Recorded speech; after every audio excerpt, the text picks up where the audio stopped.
최근에 차별금지법에 대한 논란이 매우 뜨겁습니다. 어떤 사람들은 이 법은 반드시 통과를 시켜야 된다. 또 반대 입장에 있는 사람들은 이 법은 절대로 통과해서는 안 된다. 이렇게 아주 극명하게 입장이 엇갈리고 있습니다. 기독교 안에서조차도 찬반양론이 있고 뜨거운 감자가 되어 있습니다. 차별금지법 안에 소위 성소수자를 보호하는 법, 다른 말로 하면 이제 동성애 보호법이라고 하는데요. 이게 이제 있어서 논란을 더 가중시키고 있습니다. 동성애 보호법도 기독교인이 다 반대할 것 같지만은 찬성론자도 만만치 않게 많이 있습니다. 목회자들 세계에서도 이게 서로 양분이 되어 있습니다. 의견이 다 엇갈리고 있습니다. 자, 오늘은 이 동성애 문제, 이 동성애를 왜 반대해야 되는지를 좀 살펴보려고 합니다. 이것은 사회적인 이슈도 되고 또 교회 안에 이슈도 되는 것이기 때문에 이 부분을 좀 더 우리가 성경적으로 잘 알아야 될 필요가 있다는 생각이 좀 들었습니다. 이 동성애라는 말로도 쓰고 동성결혼이라고도 하는데요. 약간은 좀 다른 의미이긴 해요. 뉘앙스가 좀 다르긴 하지만은 오늘 설교에서는 그냥 동성결혼 이 개념에서 사용하도록 하겠습니다. 대부분 동성애 문제를 윤리적으로 혹은 도덕적으로 접근하는 경향이 많습니다. 아마도 우리나라는 그 유교적 전통이 깊기 때문에 그게 강하기 때문에 그럴 것 같습니다. 이 기독교인 반대자들도 윤리적이고 도덕적 차원에서 반대하는 경우가 많이 있습니다. 그리고 우리 기독교인들은 이게 성경에 금지되어 있다. 율법에서 동성애를 금하고 있다는 이유를 들어서 그것은 절대로 해서도 안 되고 그런 법을 옹호하는 법을 만들어서 안 된다. 이렇게 얘기를 하는 거죠. 예를 들면 이제 구약의 레위기 18장 22절에 보면은 너는 여자와 동침함 같이 남자와 동침하지 말라. 이는 가증한 일이니라. 이런 말씀이 나옵니다. 또 같은 레위기 20장 13절에 보면은 거기는 좀 더 강력한 말씀이 나옵니다. 누구든지 여인과 동침하듯 남자와 동침하면 둘 다 가증한 일을 행함인즉 반드시 죽일지니 자기의 피가 자기에게로 돌아가리라. 이렇게 나와 있습니다. 남자와 동침하면 이 말은 남자가 남자끼리 동침한다. 남자와 남자 간에 성행위하는 걸 말하는 것입니다. 이것을 이제 신약에 와서 고린도전서 6장 9절이나 디모데전서 1장 10절에 보면은 남색하는 자라고 그렇게 표현되어 나옵니다. 또 구약에도 물론 남색하는 자에 대한 이야기가 또 나오기는 하지만은 주로 이제 그 남자와 동침한다 하는 이야기가 나와요. 그래서 왜 그럼 여성은 해당되는 경우가 없을까? 분명히 있죠. 그런데 왜 남자에 대해서만 썼을까? 아마도 이 당시가 남성 중심의 사회이고 남성 중심에서 이 문제를 바라본 것이 아닌가 하는 생각이 들어요. 그러나 로마서 1장 26절에 보면은 거기에는 여인이 여인끼리 서로 부끄러운 일을 한다. 그래서 여성도 이렇게 동성애에 빠진 사람들이 있다는 것을 말씀을 하고 있습니다. 자, 이런 것은 이렇게 이제 율법이고 이 성경의 말씀에 있는 거잖아요. 그러니까 보통 이걸 가지고서 봐라, 성경이 이렇게 하지 말라고 했는데 왜 이런 걸 찬성해야 되느냐 이렇게 이제 말을 한다고요. 그러면 또 어떤 사람들이 이런 말을 해요. 그거 다 율법이 아니냐. 그럼 율법은 예수님께서 다 완성을 했는데 왜 그걸 가지고 그렇게 문제를 삼느냐. 예수님이 율법을 완성했으니까 이거는 상관이 없는 것이 아니냐, 이렇게 또 접근한 사람들이 있어요. 이런 율법에 매일 필요가 없다면서 이것은 개인의 성적 취향이니까 그냥 인정해 줘야 된다라고 하는 논리를 펴는 사람들이 있단 말이에요. 여러분은 이에 대해서 어떤 견해를 갖고 있습니까? 분명히 아마 여러분들은 제가 다 물어보진 않았지만은 제 생각에는 당연히 그건 아닙니다. 반대해야 됩니다. 라고 할 것 같습니다. 근데 우리가 이렇게 말하려면은 물론 앞에서 윤리적인 문제, 도덕적인 어떤 예를 들어가지고 그거 안 된다라고 해도 분명한 이유가 되긴 하지만은 그러나 우리는 좀 더 이제 복음적인 관점에서 이걸 왜 반대해야 되는지를 아는 것이 중요하다고 봅니다. 율법에서는 왜 이것을 금지했고 왜 동성애자를 죽이라고까지 했을까? 왜 이런 율법을 주셨는지 알아야 된다는 것입니다. 그러기 위해서는 바로 이 안에 숨겨진 뜻을 봐야 되고 거기서 알아야 될 게 있습니다. 그 숨겨진 뜻을 알려면은 그 배경을 먼저 이해해야 됩니다. 그 배경이란 다른 게 아닙니다. 하나님이 남자와 여자를 창조했다는 것이 있습니다. 왜 하나님께서 남자와 여자를 만드셨을까 하는 거예요. 그리고 이 남자와 여자를 창조하신 것에 그 안에 담긴 복음이 있어요. 그것을 발견해야 된다는 거죠.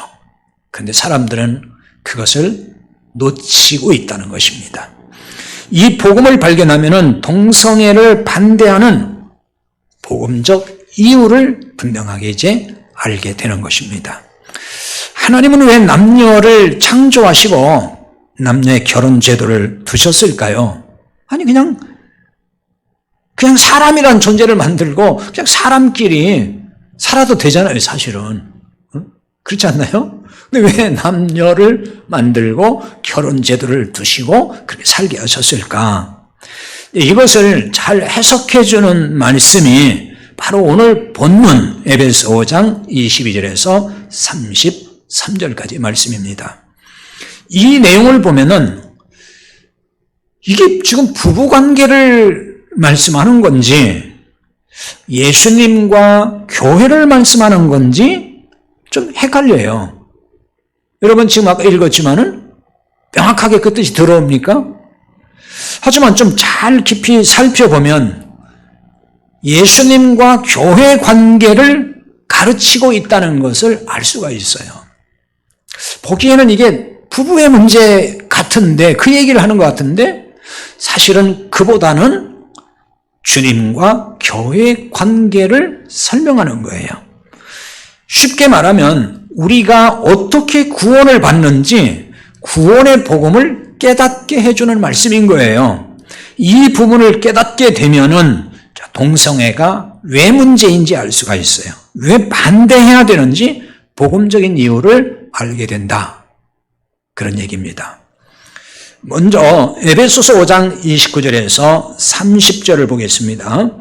누구든지 언제나 자기 육체를 미워하지 않고 오직 양육하여 보호하기를 그리스도께서 교회에게 함과 같이 하나니 우리는 그 몸의 지체임이니라. 이런 말씀이 있습니다.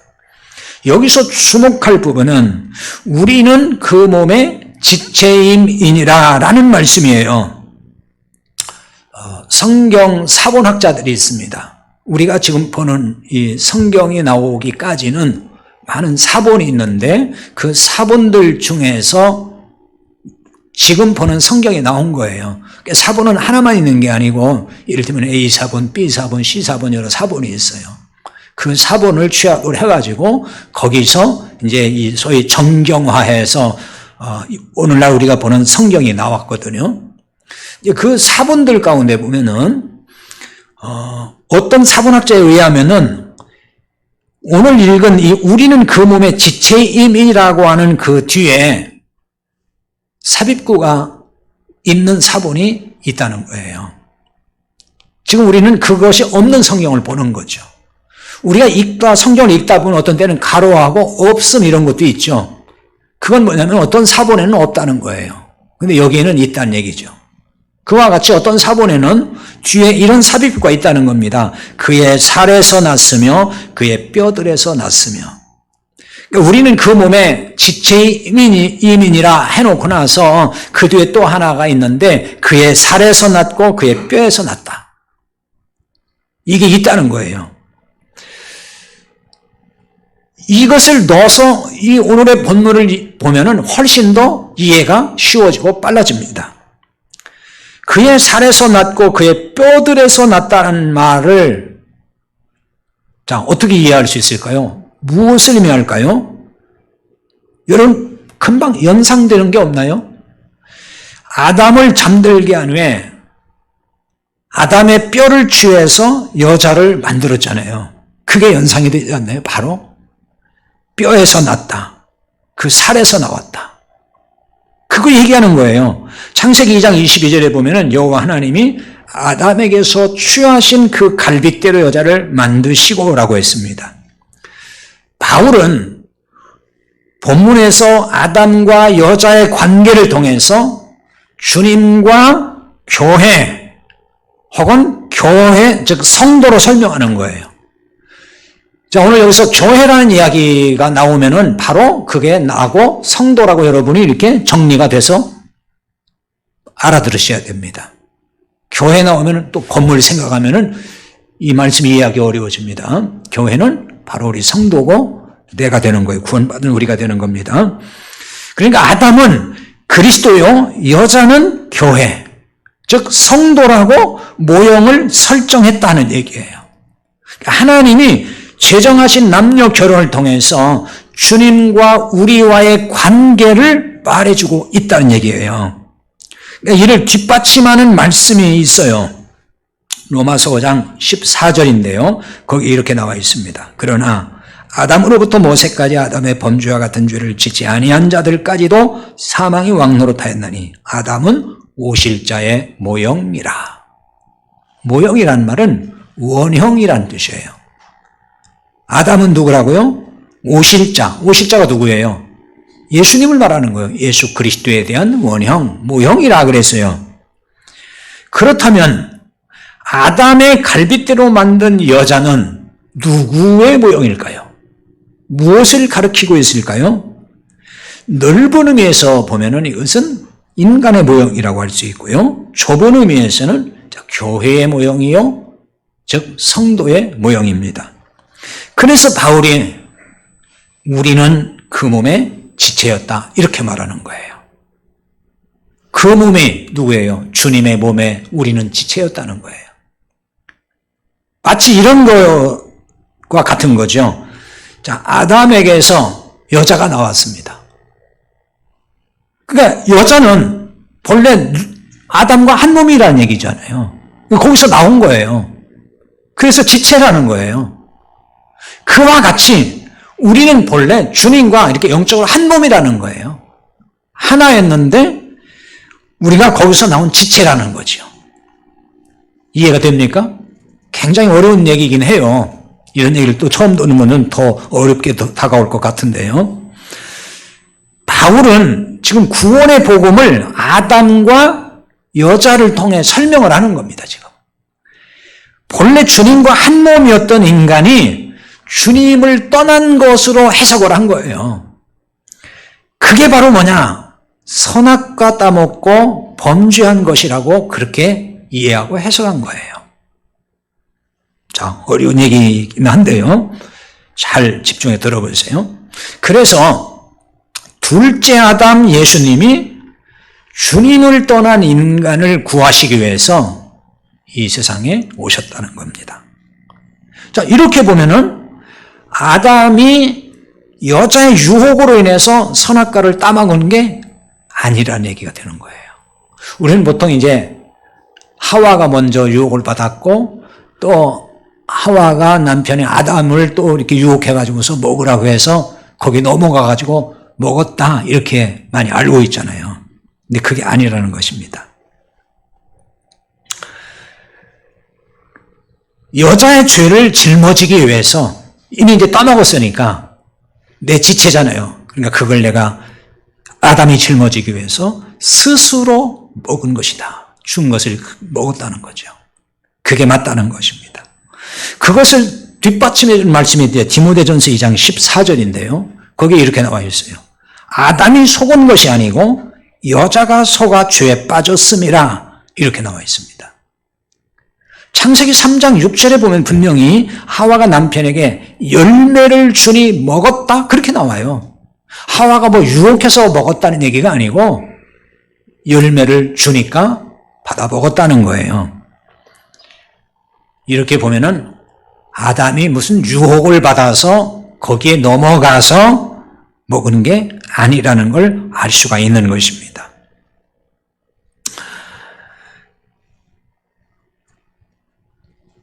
이게 바울의 해석인 거예요.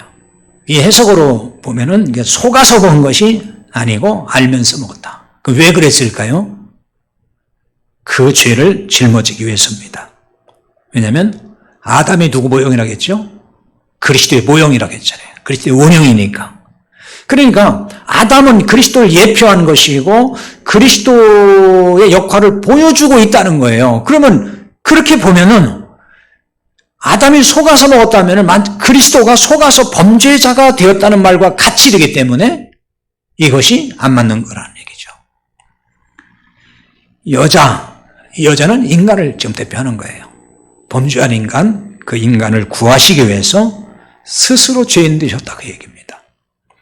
그래서 다시 예수님께서 구하시기 위해서 그게 연합인 거예요. 우리가 연합하기 위해서 이 땅에 오셨다는 거예요. 왜? 그 지체였으니까. 구하시기 위해서 오셨다. 이게 구원이라는 겁니다. 사도 바울은 지금 이것이 구원이라고 설명하는 거예요. 그리스도와의 연합이라는 거죠. 로마서 6장에서도 그렇게 설명을 하고 있어요.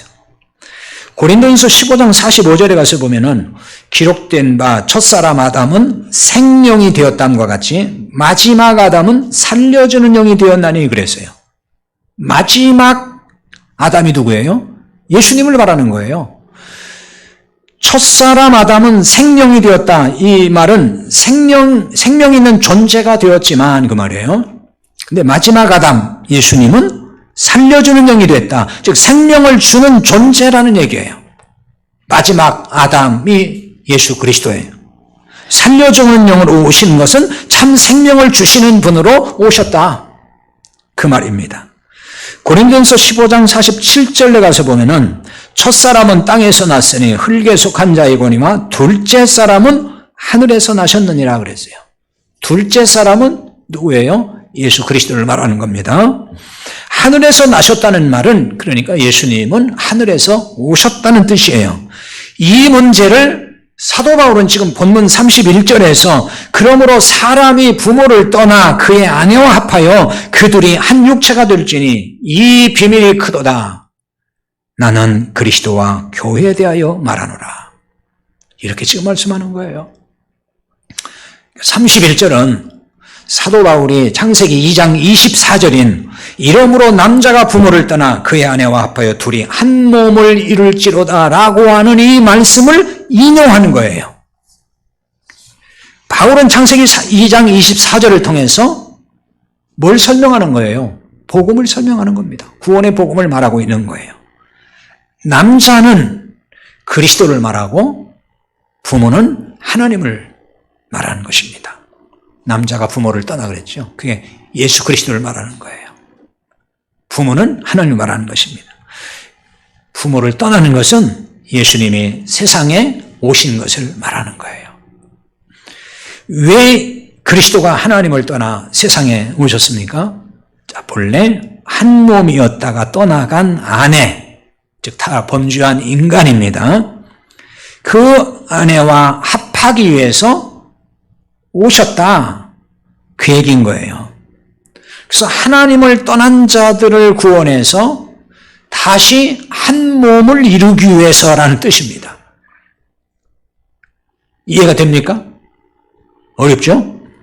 바울은 이것을 뭐라겠죠? 비밀이라 그랬어요. 비밀이다. 얼마나 신비로우면 이거 비밀이라 이렇게 표현을 했을까요? 그러니까 비밀이라는 것은 깨닫지 못하면 계속 비밀일 수밖에 없습니다. 그러니까 여러분이 여기서 복음을 깨닫지 못하면은 이게 진짜 이해하기 어려운 미스터리 이야기가 되는 거예요. 무슨 얘기지? 도대체 무슨 얘기야? 아주 어려운 얘기가 되는 거예요. 바울은 이 아담과 하와의 관계를 통해서 구원의 비밀을 깨달은 겁니다. 바울이 복음을 거기서 깨달은 거예요.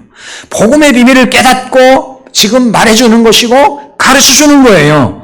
그리스도와 한 몸을 이루는 것이 뭐라고요? 그게 구원이라고 설명하는 거예요. 그리고 그것이 교회라는 거예요.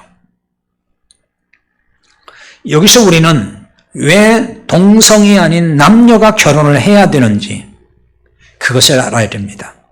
하나님은 남녀 결혼 제도를 통해서 구원을 계시했다는 것입니다.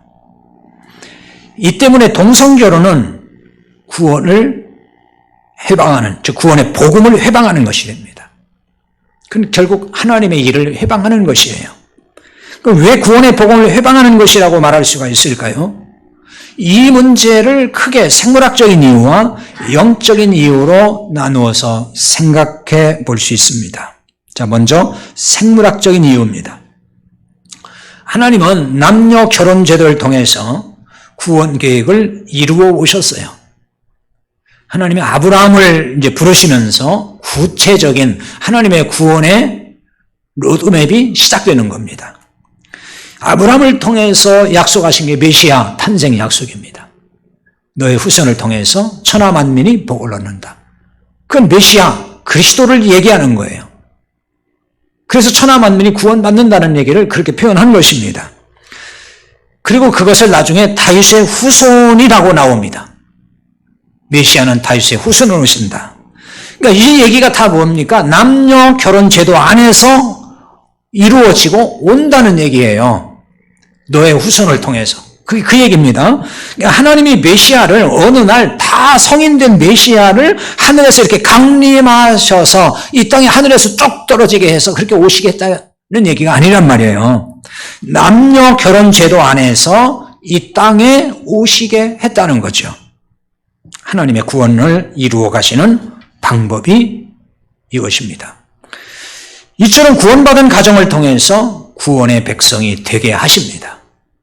구원받은 남녀가 결혼해서 자식을 낳음으로 구원의 백성이 이어지게 하는 거예요. 이것은 하나님이 인간의 구원을 이루어 가시는 방법 중에 하나입니다. 그런데 여러분 생각해 보세요. 동성 간의 결혼을 하면은 어떻게 하나님의 구원 계획이 이루어지겠습니까? 만약에 아브라함이 동성결혼을 했거나 또 야곱이 동성결혼을 했다고 생각해보면 어떻게 되겠습니까? 그러면 그 후손이 나오겠습니까? 하나님이 약속하시는 메시아가 이어질 수 있겠냔 말이에요.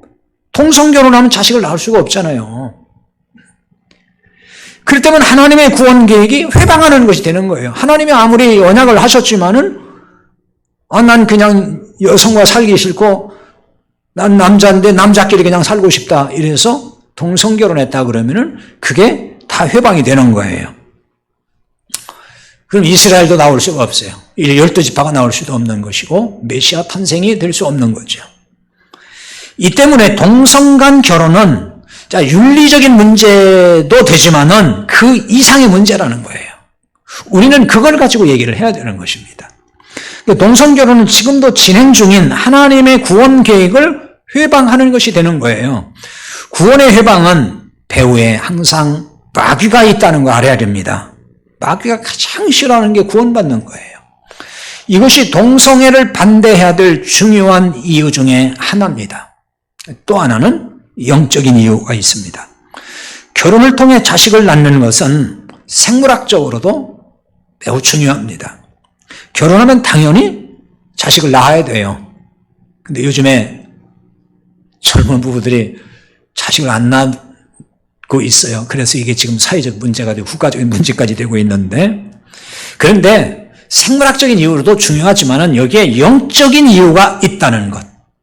그것을 우리는 알아야 돼요. 그리스도인들이라면 이것도 알아야 되는 거예요. 이 때문에 자식 낳는 걸 생물학적으로만 보면 안 된다는 거예요. 여기에 하나님은 구원의 신비를 담아 두셨다는 겁니다. 이것이 영적인 이유예요. 그래서 하나님은 구원을 자식 낳는 걸로 설명을 하셔요. 요한복음 1장 12절에 13절에 보면은 영접하는 자 곧 그 이름을 믿는 자들에게는 하나님의 자녀가 되는 권세를 주셨으니 이는 혈통으로나 육정으로나 사람의 뜻으로 나지 아니하고 하나님께로부터 난 자들이니라 그랬어요. 하나님의 자녀라고 하잖아요. 하나님께로부터 나와서 그런 거예요. 하나님이 낳으셨다는 거예요, 우리를. 영적으로 하나님이 낳으신 거예요. 그러니까 출생으로 지금 말하는 거잖아요, 구원을. 요한복음 3장 3절에서 보면은 우리가 잘 아는 대로 주님께서 니고데모와 말씀하는 중에 하신 말씀, 사람이 물과 성령으로 거듭나지 아니하면 하나님 나라에 들어갈 수 없다. 거듭난다로 이 태어나는 걸로 지금 설명하는 출생으로 말하고 있습니다. 구원을 출생, 자식 낳는 걸로 설명하는 것입니다. 야고보음 1장 18절에도 보면 그가 그 피조물 중에 우리로 한 첫 열매가 되게 하시려고 자기의 뜻을 따라 진리의 말씀으로 우리를 낳으셨느니라. 진리의 말씀은 복음을 말합니다. 복음의 말씀으로 우리를 낳으셨다. 하나님을 낳으셨다는 거예요. 구원을 자식 낳는 것으로 말씀하는 것은 무엇 때문일까요? 하나님의 은혜와 사랑을 깨닫게 하는 방편인 거예요. 무슨 얘기냐면요. 자, 자식이 태어나기 위해서 한 일이 하나도 있어요, 없어요? 여러분이 태어날 때 무슨 공로 세운 거 있습니까? 어머니 뱃속에서 뭐 공로 세운 거 있습니까? 아무것도 한 게 없잖아요. 그냥 태어난 거예요. 그냥 부모의 은혜로 태어났습니다. 태어나기 위해서 내가 한 일은 하나도 없어요. 우리 구원이 그렇다는 거예요. 우리가 구원을 위해서 일도 한 게 없다는 거예요. 아무것도 한 것이 없다는 거예요. 한 일이 하나도 없어요. 구원에 대해서 하나님이 우리를 낳으셨다고 하는 것은 바로 이런 뜻이에요. 구원을 위해 우리가 한 일이 전혀 없다는 거예요. 전적인 하나님의 은혜로 구원받은 것이다. 그 얘기입니다. 그러니까 이 말씀은 결혼하고 자식을 낳으면서 은혜로 구원받는 복음을 깨달으라는 거예요. 꼭 자식을 낳아야만 이 은혜의 복음을 깨닫는 건 아니지만 자식 출산이라는 생명의 신비 속에 하나님의 은혜와 사랑을 거기에 담아놓은 거예요. 그래서 그거 깨달으라는 것입니다. 자, 그런데 왜 누구나 출산을 통해서 하나님의 은혜와 사랑을 깨닫지 못할까요? 깨닫는 사람도 있겠지만은 깨닫지 못하는 사람이 더 많지 않습니까? 출산에 담긴 은혜의 복음을 제대로 들어본 적이 없기 때문일 수 있어요. 그러니까 왜 하나님이 결혼 제도를 두셨고 출산을 하게 했는지에 대해서 그것이 의미하는 복음적 의미에 대해서 들어본 적이 없는 거죠. 또 부부 생활, 왜 남녀가 만나서 부부가 되고 가정을 이루는지에 대해서 이 복음적인 의미에 대해서 들어본 적이 없어요. 어떤 얘기만 들었냐면 윤리적 차원의 이야기만 들었어요. 저도 과거에는 주로 그런 측면에서 많이 설교했어요. 남편은 이렇게 살아야 되고 아내는 이래야 된다. 다 이제 윤리적인 얘기죠. 부부관계 속에 숨긴 복음이 있거든요. 그거 배우지 못했어요. 오늘 본문인 에베소서 5장의 부부관계도 단순히 윤리적 교훈 정도로 배웠습니다. 그 남편은 희생해야 된다. 아내를 어떻게 이렇게 사랑해야 된다.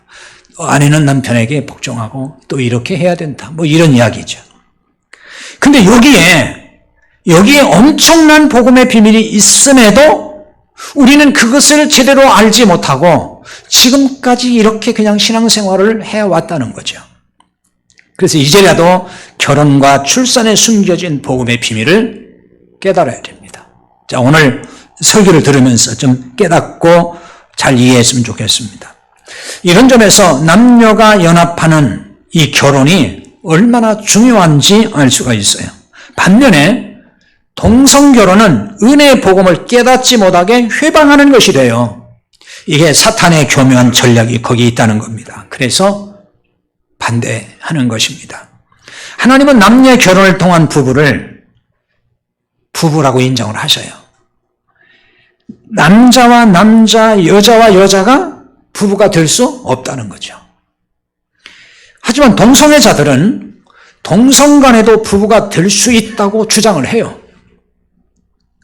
우리나라에 아주 그 유명한 동성애 커플이 있어요. 그 사람도 방송에 나와서 그 얘기를 하더라고요. 왜 부부가 못 되냐 그거예요. 당당하게 이렇게 얘기를 해요. 남자와 남자도 여자와 여자도 서로 부부가 될 수 있다. 근데 성경은 절대로 그렇게 인정하지 않아요. 그걸 인정하지 않아요. 자, 본문에 아내가 나왔고 남자가 나왔습니다. 남편이 나왔어요. 이 아내란 사실 원문에서 원래 뜻은 여자란 뜻입니다. 아내로 이제 번역도 하긴 하지만 여자란 뜻이에요. 그러니까 여기에는 남자란 뜻은 하나도 없어요. 또 남편이란 말은 남자란 뜻이지 여자란 뜻도 여기에 하나도 없습니다. 성경이 인정하는 부부는 즉 남자와 여자로 이루어지는 것이고 그것을 부부라고 규정한다 그 얘기예요. 이렇게 해서 이루어지는 부부를 통해서 가정을 세우는 것이 하나님의 뜻이에요. 그러니까 성경이 말하는 가정은 남녀 부부를 통해서 세워야 한다는 거죠. 하나님은 이 가정을 통해서 이런 가정을 통해서 교회와 하나님의 나라가 드러나기를 원하시는 것입니다.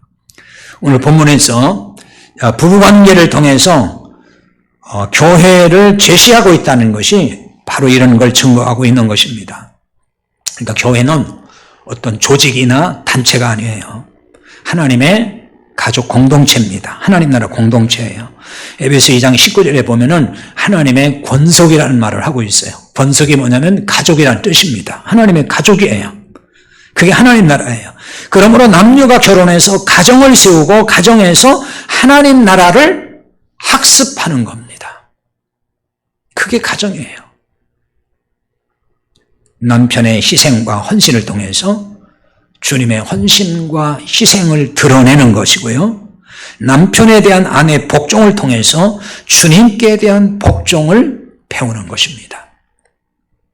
그리고 부부의 연합을 통해서 주님과 우리의 연합의 의미를 깨닫게 하는 거예요. 결혼해서 남녀가 하나 되고 결합해서 뭐 부부 생활하는 거 그냥 거기서 끝나라는 게 아니에요. 주님과 우리의 연합이 그와 같다는 것을 영적으로 깨달으라는 거예요. 그래서 결혼 제도를 두신 겁니다. 부부가 한 몸이 되듯이 주님과 우리가 한 몸이 된다는 거예요. 이게 구원이라는 거예요. 우리가 주님의 그래서 지체가 되는 것이고 그리고 이게 교회라고 성경은 가르치는 것입니다. 하지만 동성결혼은 이런 영적 신비를 경험할 수 없게 만드는 거죠. 하나님은 남녀의 역할이 다르기 때문에 남녀로 만드신 거예요. 따라서 하나님의 나라를 드러내는 역할에서도 남녀가 차이가 분명히 있는 겁니다. 자, 그런데 남자와 남자, 여자와 여자가 부부가 되면은 이런 일을 할 수가 없습니다. 또 어떤 사람이 이런 얘기도 하더라고요. 아니, 그래도 누구나 다 예수만 믿으면 구원받는다고 하지 않았습니까? 그러니까 뭐 동성애를 하든 뭐 동성결혼을 하든 뭔 상관입니까? 그냥 예수만 믿고 구원받으면 되는 거지. 그런 얘기를 하는 사람도 있어요.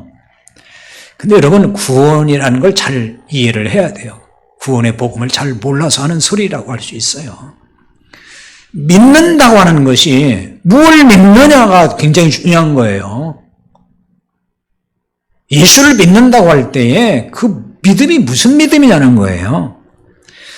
동성애는 결국은 하나님의 구원이라고 하는 계획을 삶으로 무시하는 사람이라는 거예요. 그런 사람이 어떻게 예수를 믿는다고 하겠느냐는 거예요. 할 수 있겠느냐는 거죠. 동성애자라고 해서 구원을 받을 수 없다. 그 얘기를 하는 건 아니에요. 동성애자도 구원받을 수 있어요. 예수를 믿어야죠, 진짜. 그러나 진짜 복음을 듣고 구원을 경험하면은 동성애 생활을 할까요, 안 할까요? 안 합니다. 청산을 하게 돼요. 그 관계를 끊는 거예요. 실제로 예수 믿고 동성애의 수렁에서 빠져나온 사람들 있어요. 그런 간증하는 사람들도 있더라고요. 자, 오늘 우리는 동성애를 왜 반대해야 되는지 복음적인 관점에서 살펴봤습니다. 적어도 이 정도는 우리가 알아야 된다는 생각을 하고 말씀을 드린 거예요.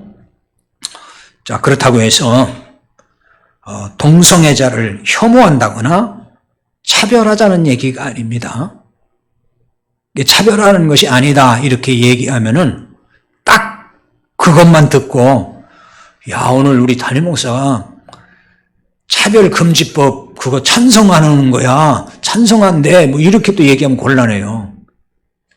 근데 가끔 보면 제가 깜짝깜짝 놀라는 게 설교를 전체 맥락에서 다 듣고서 얘기하는 게 아니고 어떤 한 가지 딱 귀에 들어온 거 가지고서 엉뚱한 오해를 하고 정말 엉뚱한 말을 하더라고요. 동성애자 차별금지법 안에 그게 다 들어있거든요. 근데 이런 얘기 들으면은 또 거기에 찬성한다고 할까 봐서 참 겁이 나는데 동성애자를 혐오하면 안 돼요. 그리고 그들을 차별해서도 안 되는 거예요. 이렇게 생각하면 쉬워져요. 자, 우리 교회에 동성애자가 있는지 없는지는 저는 모르겠지만은 혹 있다고 한번 생각을 해보세요. 왜냐하면 이런 거는요, 숨어 있기 때문에 몰라요. 요즘에는 이제 당당하게 커밍아웃하고서 나오는 사람들도 뭐 꽤 있는 것 같기는 하더라고요. 그런데 대부분은 다 음지에 있습니다. 숨어 있어요. 그러면서 교회에 나온단 말이에요. 교회 안 나오는 게 아닙니다. 나와요. 항상 그 죄의식을 가지고. 그러니까 우리 교회 안에도 뭐 없다고 단정할 수 있겠냐고요. 모르는 거예요, 그거는. 예. 뭐 없기를 바라고 없다고 믿고 싶지만은 만약에 있다고 생각을 해보세요. 그런데 여러분이 알았어요, 이제. 오늘 어떻게 하다 보니 알게 됐어요. 그러면은 그 사람 혐오하고 교회에서 쫓아내겠습니까? 아유, 더러운 사람. 교회에서 내보냅시다. 이렇게 하겠냐고요. 그렇게 할 수는 없잖아요. 아니, 동성애자가 우리 가족 중에 있다고 생각해 보세요. 가족 중에. 가족 중에 안 나온다는 법이 있을까요? 없어야 되는 것이고 절대로 없어야 되는 것이고 없기를 바라지만은 그것도 모르는 거란 말이에요. 왜냐하면요. 정말 깜짝깜짝 놀라는 것은 정말 예측 못했던 사람들이 그런 일을 해요. 실제로. 부모가 정말 몰랐다는 거예요. 전혀 꿈에도 몰랐어요. 근데 자기 아들이 그러고 다니는 거예요. 자식이 그럴 때 그렇다고 해서 혐오하고 그냥 쫓아내버리겠냐고요. 그런 얘기를 제가 하는 거예요, 지금. 그렇게 해서는 안 된다는 거예요. 왜냐하면 동성애자들도 복음을 듣고 구원을 받을 대상이에요. 그들도 살려야 되잖아요. 그러니까 불쌍히 여겨야 되는 거예요. 이들을 향해서 돌을 던질 게 아니라 은혜로운 마음을 품어야 돼요. 얼마나 저들이 불쌍한가. 그런 생각 가져야 되는 거죠. 그래서 이들을 구원을 위해서 기도해야 되고요. 하나님께 그들이 돌아오도록 기도해야 됩니다. 우리가 은혜의 복음을 안다면 적어도 이런 사람으로 살아야 되지 않겠습니까? 무조건 막 혐오하는 발언하고 욕하고 정죄하고 그럴 게 아니라 그 한 영혼을 불쌍히 여기는 마음을 가지고 하나님 저들을 불쌍히 여겨달라고 저들을 좀 구원해 주십시오. 저들이 하나님께 제발 돌아오게 해 주십시오. 이런 태도가 오늘 우리에게 필요하다는 생각이 듭니다. 이 시대를 살아가면서 우리가 참 볼 거 못 볼 거 다 보고 삽니다. 아마 연세 많은 분들은 그런 말씀 하고도 나올 것 같은데요. 세상은 급변하고 있고 갈수록 아마 동성애자는 아마 엄청나게 증가할 거라고 보여집니다. 그런 걸 보면서 우리가 어떤 마음을 가져야 될지를 생각해보고 대처하는 것도 중요하다는 생각이 듭니다. 우리 함께 기도하겠습니다.